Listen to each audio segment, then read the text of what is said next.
dito dahil yung papa mo mayroong ganito. Pero ang usapan, halimbawa may palayan, may kamaisan, yung mga ano ba, magpapa-fertilizer ka, tapos ibigyan ka.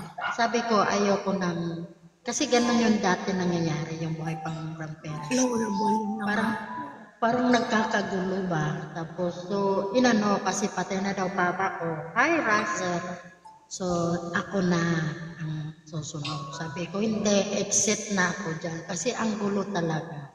So, kung ayaw man yung mga, ano man yung mga kahatian ng dagang, ng lupa. Good morning!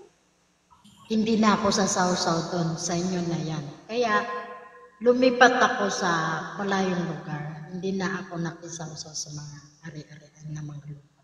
Magulo. Iniwas